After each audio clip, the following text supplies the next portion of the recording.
सत श्री अकाल प्यारे विद्यार्थियों, मेरा नाम वरिंदर कुमार साइंस मास्टर सरकारी senior secondary school Kot Santokh Rai जिला गुरदासपुर है। ਤੁਹਾਡਾ ਸਾਰਿਆਂ ਦਾ ਅੱਜ ਦੇ ਇਸ ਵੀਡੀਓ ਲੈਕਚਰ ਦੇ ਵਿੱਚ ਸਵਾਗਤ ਹੈ। ਅੱਜ ਅਸੀਂ 9ਵੀਂ ਜਮਾਤ ਦੇ ਪਾਠ ਨੰਬਰ 7 ਸਜੀਵਾਂ ਵਿੱਚ ਵਿਭਿੰਨਤਾਵਾਂ ਡਾਇਵਰਸਿਟੀ ਇਨ ਲਿਵਿੰਗ ਆਰਗੇਨਿਜ਼ਮ ਦੇ ਬਾਰੇ ਪੜ੍ਹਨ ਜਾ ਰਹੇ ਹਾਂ। ਪਿਆਰੇ ਵਿਦਿਆਰਥੀਓ, ਕੀ ਤੁਸੀਂ ਕਦੇ ਸੋਚਿਆ ਹੈ ਕਿ ਸਾਡੇ ਆਲੇ ਦੁਆਲੇ ਕਿੰਨੀਆਂ ਕਿਸਮ ਦੇ ਜੀਵ ਜੰਤੂ ਪਾਏ ਜਾਂਦੇ ਹਨ? ਸਾਰੇ ਸਜੀਵ ਇੱਕ ਦੂਜੇ ਤੋਂ ਕਿਸੇ ਨਾ ਕਿਸੇ ਰੂਪ ਦੇ ਵਿੱਚ ਭਿੰਨ ਹੁੰਦੇ ਹਨ।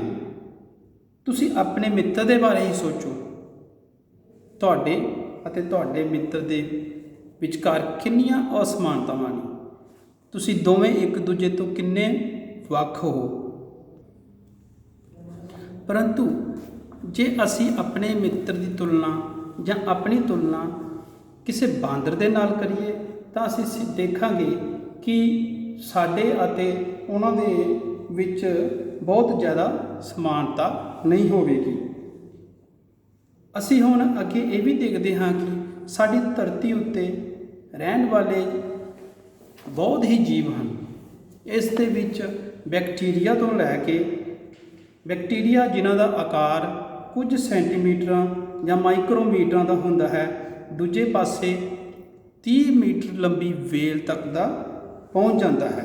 ਇੰਨੀ ਸਮਾਨਤਾ ਜਿਹੜੀ ਅਸਮਾਨਤਾ ਹੈ ਉਹ ਇਹਨਾਂ ਜੀਵਾਂ ਦੇ ਵਿੱਚ ਆ ਗਈ ਹੈ। ਹੁਣ ਅੱਗੇ ਅਸੀਂ ਚੱਲਦੇ ਹਾਂ ਕਿ ਵਰਗੀਕਰਨ ਦਾ ਆਧਾਰ ਕੀ ਹੈ। What is the basis of classification, ਯਾਨੀ ਕਿ ਵਰਗੀਕਰਨ ਦਾ ਆਧਾਰ ਕੀ ਹੈ। ਸਾਨੂੰ ਸਾਰਿਆਂ ਨੂੰ ਪਤਾ ਹੈ ਕਿ ਜੀਵਾਂ ਦੇ ਸਮੂਹਾਂ ਦੇ ਵਰਗੀਕਰਨ ਦੇ ਯਤਨ ਪੁਰਾਣੇ ਸਮਿਆਂ ਤੋਂ ਹੀ ਕੀਤੇ ਜਾਂਦੇ ਨੇ। ਯੂਨਾਨੀ ਵਿਚਾਰਕ ਅਰਸਤੂ ਨੇ ਜੀਵ ਜੰਤੂਆਂ ਦਾ ਵਰਗੀਕਰਨ ਉਹਨਾਂ ਦੇ ਆਵਾਸ ਸਥਾਨ ਦੇ ਉੱਤੇ ਕਰਨ ਦੀ ਕੋਸ਼ਿਸ਼ ਕੀਤੀ। ਉਸ ਨੇ ਵਰਗੀਕਰਨ ਜਲ, ਥਲ ਅਤੇ ਹਵਾ ਵਿੱਚ ਰਹਿਣ ਦੇ ਆਧਾਰ 'ਤੇ ਕੀਤਾ ਸੀ। ਇਹ ਜੀਵਨ ਨੂੰ ਜਾਂਚਣ ਦਾ ਇੱਕ ਬਹੁਤ ਹੀ ਸਰਲ ਪਰ ਬਹੁਤ ਹੀ ਭੁਲੇਖੇ ਵਾਲਾ ਤਰੀਕਾ ਹੈ। ਉਦਾਹਰਨ ਵਜੋਂ ਸਮੁੰਦਰ ਵਿੱਚ ਰਹਿਣ ਵਾਲੇ ਜੀਵ ਜਿਵੇਂ ਕਿ ਮੂੰਗਾ, ਵੇਲ, ਆਕਟੋਪਸ, ਸਟਾਰਫਿਸ਼ ਅਤੇ ਸ਼ਾਰਕ ਮੱਛੀ, ਇਹ ਕਈ ਪੱਖਾਂ ਤੋਂ ਇੱਕ ਦੂਜੇ ਤੋਂ ਕਾਫੀ ਭਿੰਨ ਹਨ। ਇਹਨਾਂ ਸਭਨਾਂ ਵਿੱਚ ਇੱਕੋ ਇੱਕ ਸਮਾਨਤਾ ਇਹਨਾਂ ਦਾ ਆਵਾਸ ਹੈ। ਆਵਾਸ ਮੈਂ ਦੱਸਦਾ ਇੱਥੇ ਤੁਹਾਨੂੰ, ਉਹ ਹੁੰਦਾ ਹੈ ਹੈਬੀਟੈਟ। ਜਿੱਥੇ ਵੀ ਕੋਈ ਜੀਵ ਜੰਤੂ ਰਹਿੰਦਾ ਹੁੰਦਾ ਹੈ ਉਸ ਨੂੰ ਆਵਾਸ ਕਹਿੰਦੇ ਹਾਂ। ਅਧਿਐਨ ਅਤੇ ਵਿਚਾਰ ਲਈ ਇਸ ਆਧਾਰ 'ਤੇ ਜੀਵਧਾਰੀਆਂ ਨੂੰ ਸਮੂਹਾਂ ਵਿੱਚ ਵੰਡਣਾ ਠੀਕ ਨਹੀਂ ਹੈ। ਇਸ ਲਈ ਅਸੀਂ ਹੁਣ ਇਹ ਨਿਰਣਾ ਲੈਣਾ ਹੈ ਕਿ ਜੀਵਾਂ ਦੇ ਕਿਹਨਾਂ ਵਿਸ਼ੇਸ਼ ਲੱਛਣਾਂ ਨੂੰ ਮੁੱਖ ਸਮੂਹ ਬਣਾਉਣ ਲਈ ਆਧਾਰ ਮੰਨਿਆ ਜਾਵੇ। ਫਿਰ ਸਾਨੂੰ ਕੁਝ ਹੋਰ ਲੱਛਣ ਚੁਣਨੇ ਪੈਣਗੇ ਤਾਂ ਕਿ ਵੱਡੇ ਸਮੂਹ ਨੂੰ ਅੱਗੇ ਛੋਟੇ ਛੋਟੇ ਸਮੂਹਾਂ ਵਿੱਚ ਵੰਡ ਸਕੀਏ। ਫਿਰ ਵਰਗੀਕਰਨ ਦੀ ਇਹ ਪ੍ਰਕਿਰਿਆ ਹਰ ਸਮੂਹ ਵਿੱਚ ਕੁਝ ਹੋਰ ਨਵੇਂ ਗੁਣਾਂ ਦੇ ਆਧਾਰ 'ਤੇ ਅੱਗੇ ਵੱਧ ਸਕਦੀ ਹੈ।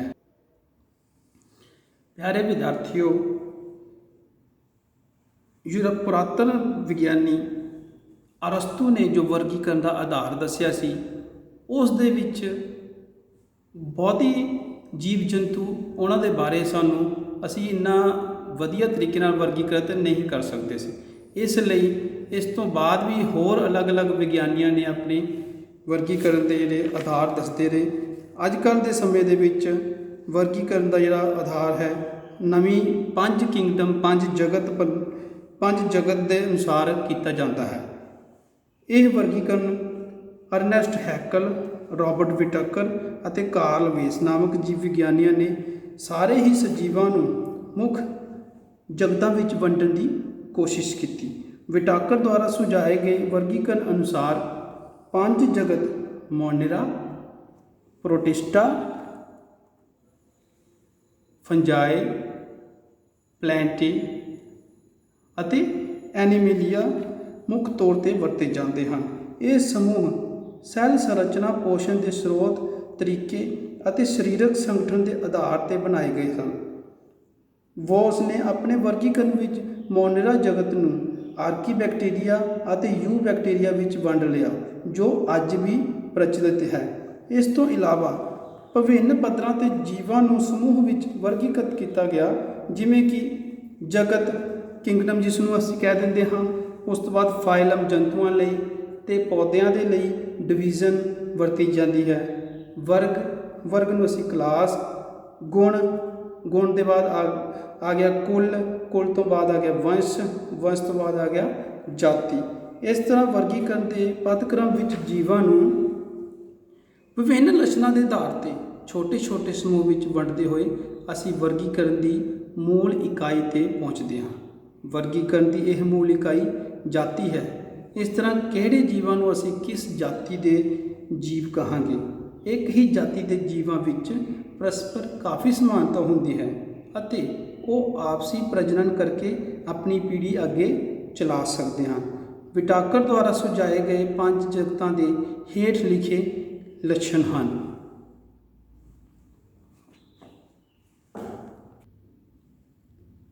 ਵਿਦਿਆਰਥੀਓ, ਅਸੀਂ ਇਹ ਸਾਰਾ 5 ਜਗਤ ਹੁਣ ਇੱਕ ਟੇਬਲ ਦੀ ਹੈਲਪ ਦੇ ਨਾਲ ਸਮਝਣ ਦੀ ਕੋਸ਼ਿਸ਼ ਕਰਦੇ ਹਾਂ। ਜਿਵੇਂ ਕਿ ਤੁਹਾਡੀ ਸਕਰੀਨ ਦੇ ਉੱਤੇ ਨਜ਼ਰ ਆ ਰਿਹਾ ਹੈ ਕਿ ਸਜੀਵ ਲਿਵਿੰਗ ਆਰਗੇਨਿਜ਼ਮਸ, ਪਹਿਲਾਂ ਅਸੀਂ ਇਹਨਾਂ ਨੂੰ ਕੀ ਹੈ 2 ਅਲੱਗ ਵਰਗਾਂ 'ਚ ਵੰਡਤਾ, ਪ੍ਰੋਕੈਰੀਓਟਿਕ ਅਤੇ ਯੂਕੈਰੀਓਟਿਕ। ਇਸ ਦੇ ਬਾਰੇ ਤੁਸੀਂ ਪਹਿਲਾਂ ਹੀ ਕਾਫੀ ਕੁਝ ਪੜ੍ਹ ਚੁੱਕੇ ਹੋ ਕਿ ਪ੍ਰੋਕੈਰੀਓਟਿਕ ਕਿਹੜੇ ਜੀਵ ਹੁੰਦੇ ਨੇ, ਯੂਕੈਰੀਓਟਿਕ ਕੀ ਹੁੰਦੇ ਨੇ। ਪ੍ਰੋਕੈਰੀਓਟਿਕ ਜਿਹੜੀ ਪਹਿਲਾਂ ਸੈੱਲ ਬਣੇ ਸੀ ਉਹ ਪ੍ਰੋਕੈਰੀਓਟਿਕ ਸੈੱਲ ਸੀ, ਜਿਨ੍ਹਾਂ ਦੇ ਵਿੱਚ ਕੀ ਸੀ ਵੈਲ ਡਿਫਾਈਨਡ ਨਿਊਕਲੀਅਸ ਨਹੀਂ ਸੀ, ਉਹਨਾਂ ਦੇ ਆਲੇ ਦੁਆਲੇ ਝਿੱਲੀ ਨਹੀਂ ਸੀ। ਅਤੇ ਯੂਕੈਰੀਓਟਿਕ ਜਿਹੜੀ ਉਸ ਤੋਂ ਬਾਅਦ ਉਹਨਾਂ ਦੇ ਵਿੱਚ ਪਰਿਵਰਤਨ ਆਏ, ਅੱਗੇ ਬਦਲ ਗਏ ਅਤੇ ਉਹਨਾਂ ਦੇ ਵਿੱਚ ਨਿੱਕੜੇ ਅੰਗ ਜਿੰਨੇ ਵੀ ਸੀ ਕੇਂਦਰਕ ਸਮੇਤ ਝਿੱਲੀਆਂ ਨਾਲ ਘਿਰੇ ਹੋਏ ਸੀ ਅਤੇ ਕੁਝ ਨਿੱਕੜੇ ਅੰਗ ਹੁੰਦੇ ਸਨ ਜਿਹੜੇ ਇੱਕ ਦੂਜੇ ਤੋਂ ਆਜ਼ਾਦ ਰੂਪ ਵਿੱਚ ਵੀ ਸੈੱਲ ਕਿਰਿਆਵਾਂ ਨੂੰ ਕਰਨ ਦੀ ਸਮਰੱਥਾ ਰੱਖਦੇ ਸਨ। ਇਸ ਲਈ ਜਿਹੜੇ ਸਜੀਵਾਂ ਵਿੱਚ ਕੇਂਦਰਕ ਅਤੇ ਦੂਜੇ ਨਿੱਕੜੇ ਅੰਗ ਪ੍ਰਤੱਖ ਰੂਪ ਵਿੱਚ ਨਹੀਂ ਸਨ ਜਾਂ ਪੂਰੀ ਤਰ੍ਹਾਂ ਨਹੀਂ ਬਣੇ ਹੋਏ ਸਨ, ਉਹਨਾਂ ਲਈ ਕਿਰਿਆਵਾਂ ਨੂੰ ਸੰਗਠਿਤ ਕਰਨਾ ਵੱਖਰੇ ਢੰਗ ਦਾ ਹੋਵੇਗਾ।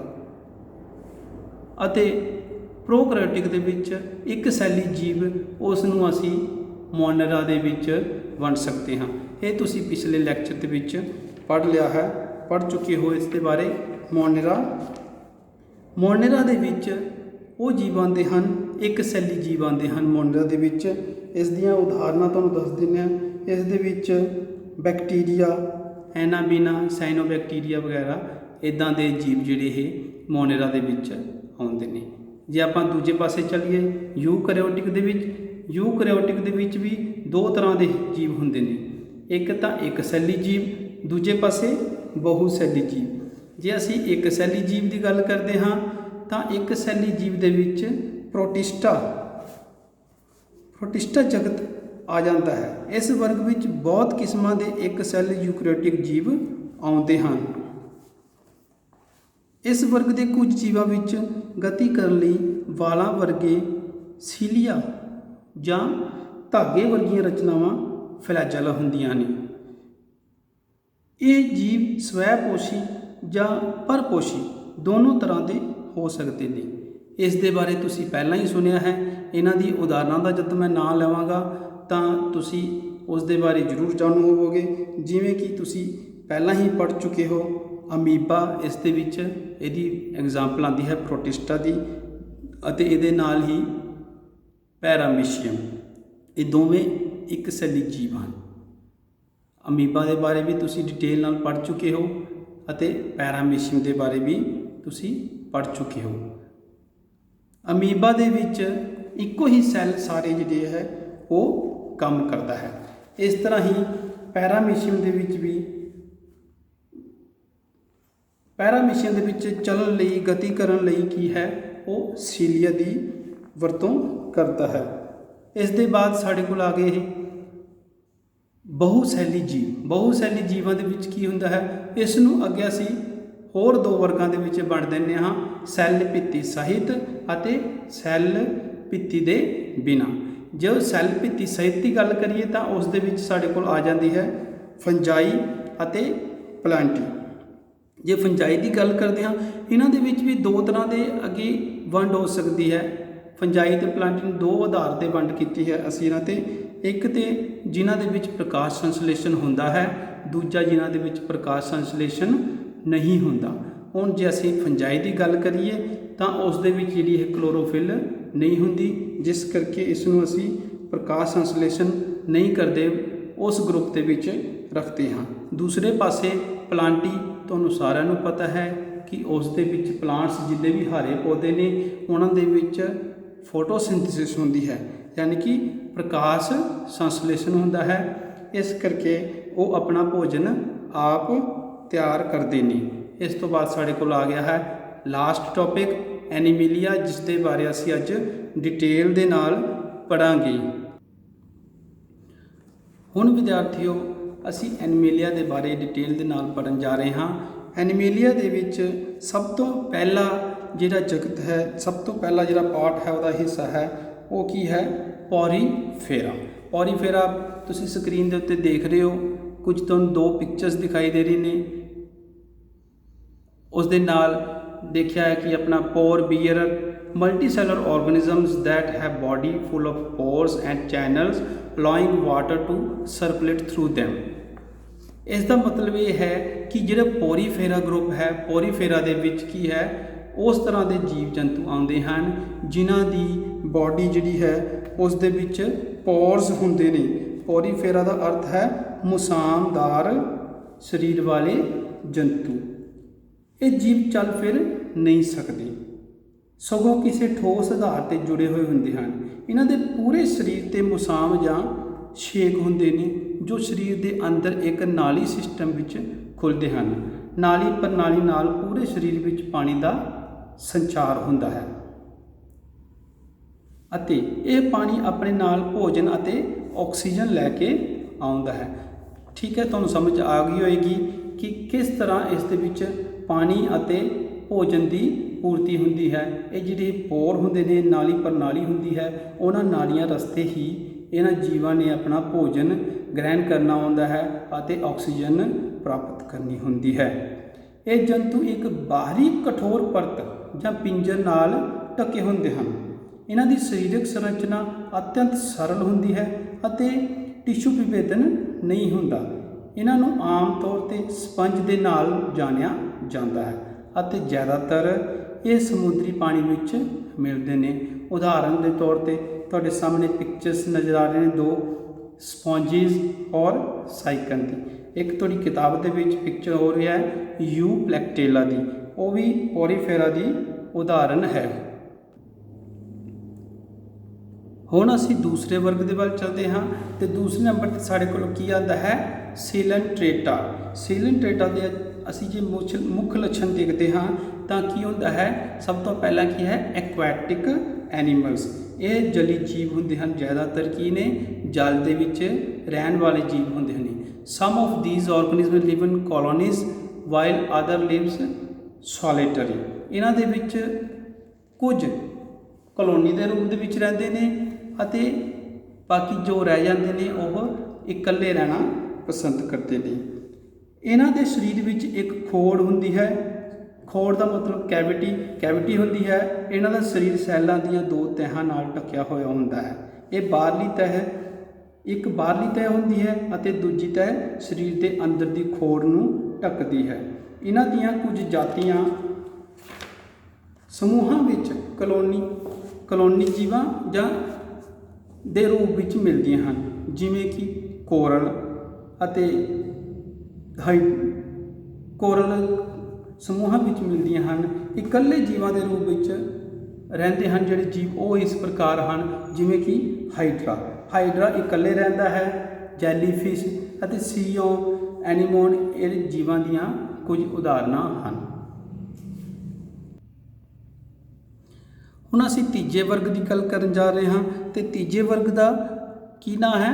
ਤੀਜੇ ਵਰਗ ਦੇ ਵਿੱਚ ਜੋ ਜੀਵ ਆਉਂਦੇ ਹਨ ਉਹਨਾਂ ਨੂੰ ਅਸੀਂ ਕੀ ਕਹਿੰਦੇ ਹਾਂ?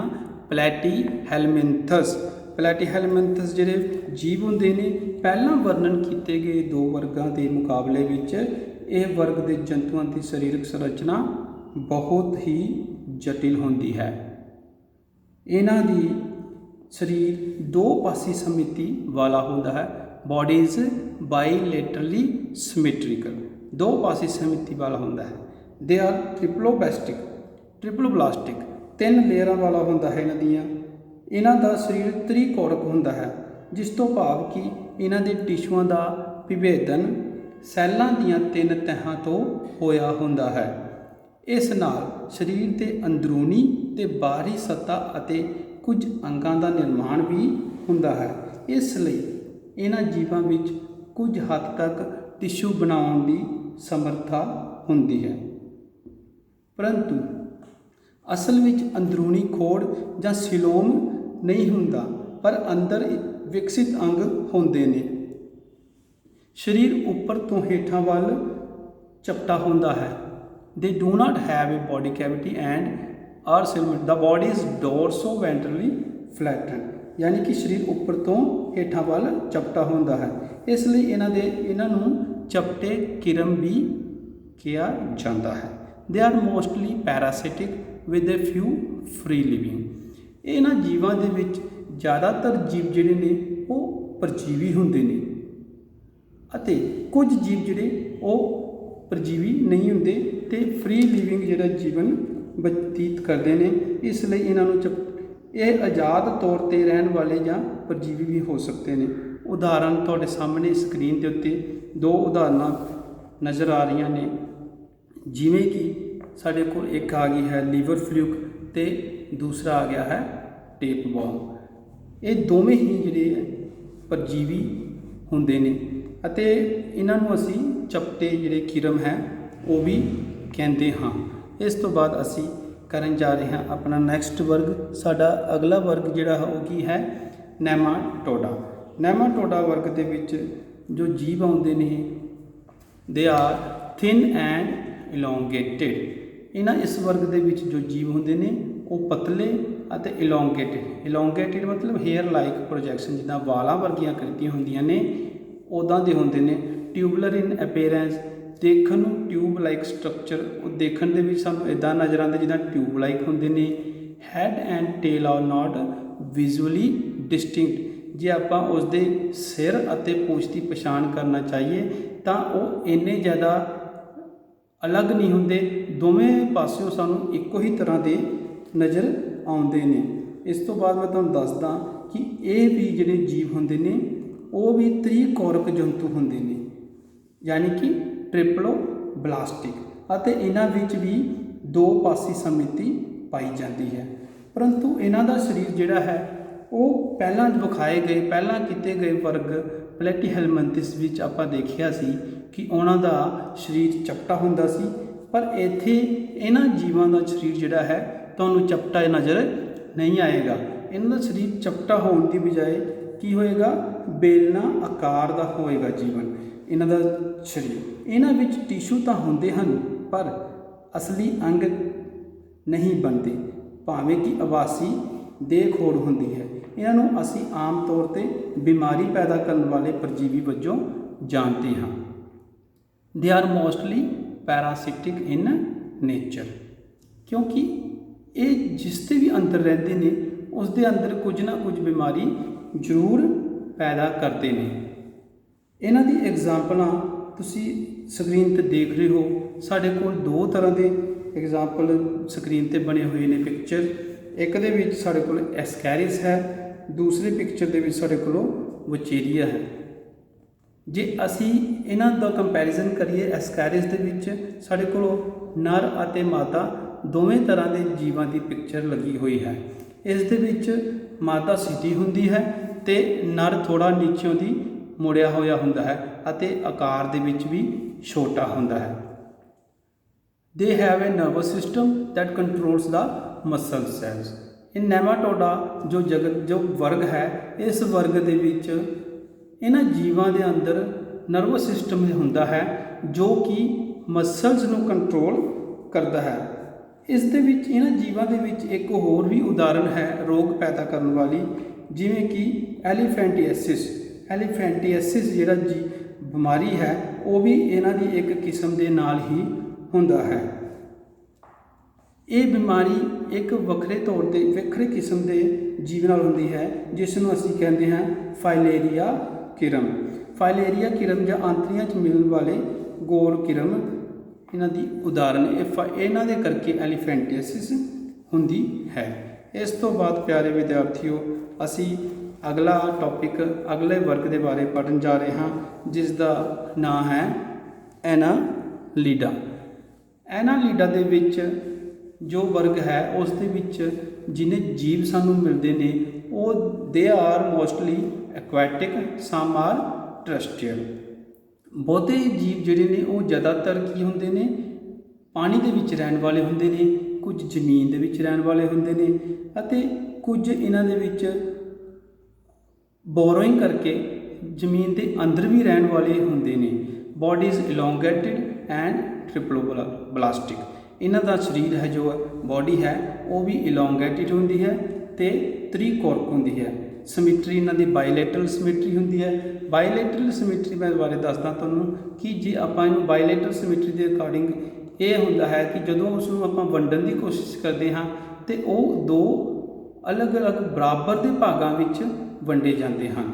ਇਸ ਤੋਂ ਬਾਅਦ ਇਹਨਾਂ ਦੀ ਬੋਡੀ ਸੈਗਮੈਂਟਾਂ ਦੇ ਨਾਲ ਬਣੀ ਹੁੰਦੀ ਹੈ, ਸੈਗਮੈਂਟ ਬਣੇ ਹੁੰਦੇ ਨੇ। ਐਨਾਲੀਡਾ ਜੰਤੂ ਤ੍ਰਿਕੋਣਿਕ ਅਤੇ ਦੋ ਪਾਸੇ ਸਮਿਤੀ ਵਾਲੇ ਹੁੰਦੇ ਨੇ। ਇਸ ਦੇ ਨਾਲ ਹੀ ਇਹਨਾਂ ਵਿਆਪਕ ਸਰੀਰ ਦੇ ਮੋਹਰਲੇ ਸਿਰੇ ਤੋਂ ਪਿਛਲੇ ਸਿਰੇ ਤੱਕ ਖੰਡਾਂ ਦੇ ਰੂਪ ਵਿੱਚ ਵੰਡਿਆ ਹੁੰਦਾ ਹੈ। ਪੂਰਾ ਸਰੀਰ ਬਹੁਤ ਸਾਰੇ ਹਿੱਸਿਆਂ ਜਾਂ ਖੰਡਾਂ ਵਿੱਚ ਵੰਡਿਆ ਹੁੰਦਾ ਹੈ। ਇਹ ਜੰਤੂ ਵਿਭਿੰਨ ਨਿਵਾਸ ਸਥਾਨਾਂ ਜਿਵੇਂ ਕਿ ਤਾਜ਼ਾ ਪਾਣੀ, ਲੂਣਾ ਪਾਣੀ, ਧਰਤੀ 'ਤੇ ਮਿਲਦੇ ਹਨ। ਇਹਦੀਆਂ ਐਗਜ਼ਾਮਪਲਸ ਤੁਹਾਨੂੰ ਨਜ਼ਰ ਆ ਰਹੀਆਂ ਨੇ ਸਕਰੀਨ ਦੇ ਉੱਤੇ, ਜਿਵੇਂ ਕਿ ਗੰਡੋਏ, ਜੋਕਾਂ ਅਤੇ ਇੱਕ ਨਾਲ ਤੀਸਰਾ ਕਿਰਮ ਹੈ ਜਿਸ ਨੂੰ ਅਸੀਂ ਨੀਰਿਸ ਦੇ ਨਾਂ ਦੇ ਨਾਲ ਜਾਣਦੇ ਹਾਂ। ਇਹ ਸਾਰੇ ਹੀ ਜੀਵ ਜੰਤੂ ਐਨਾਲੀਡਾ ਵਰਗ ਦੇ ਨਾਲ ਸੰਬੰਧਿਤ ਹੁੰਦੇ ਹਨ ਅਤੇ ਇਹਨਾਂ ਦੇ ਵਿੱਚ ਕਾਫੀ ਜ਼ਿਆਦਾ ਮਾਤਰਾ ਦੇ ਵਿੱਚ ਜੀਵ ਪਾਏ ਜਾਂਦੇ ਹਨ।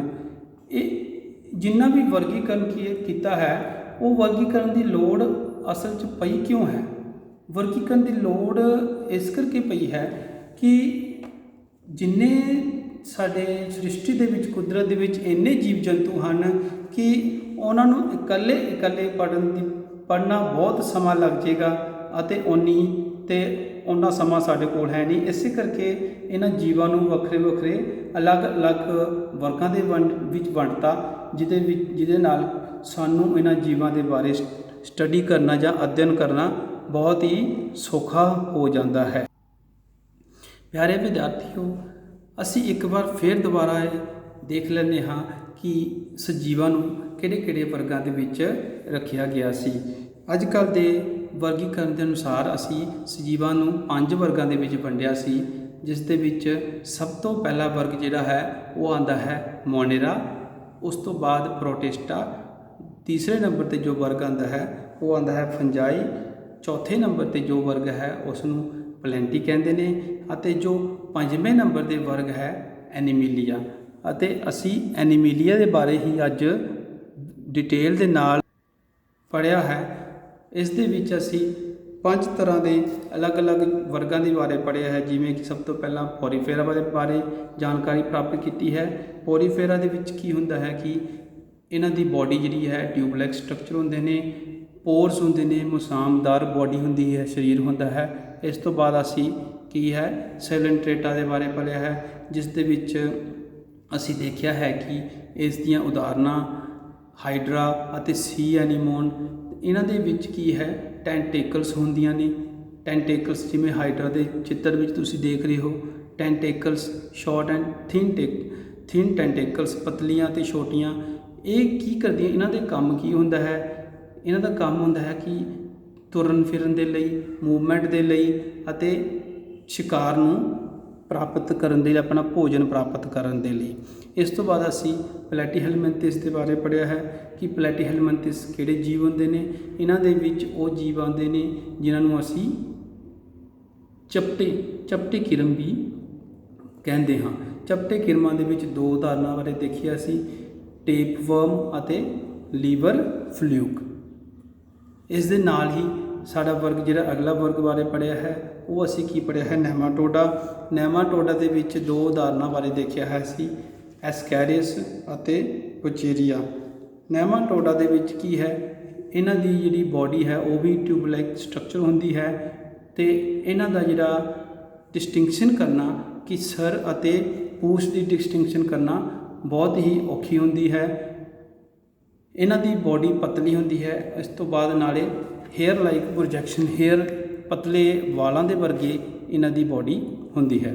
ਲਾਸਟ ਦੇ ਵਿੱਚ ਅਸੀਂ ਪੜ੍ਹਿਆ ਹੈ ਐਨਾਲੀਡਾ ਦੇ ਵਰਗ ਬਾਰੇ। ਐਨਾਲੀਡਾ ਦੇ ਵਰਗ ਦੇ ਵਿੱਚ ਅਸੀਂ ਉਦਾਹਰਨਾਂ ਸਮਝੀਆਂ ਸੀ ਤਿੰਨ, ਨੀਰੇਜ਼, ਅਰਥਵਰਮ ਅਤੇ ਲੀਚ। ਅਤੇ ਲੀਚ ਜਿਹਨੂੰ ਜੋਂਕ ਕਹਿੰਦੇ ਹਾਂ।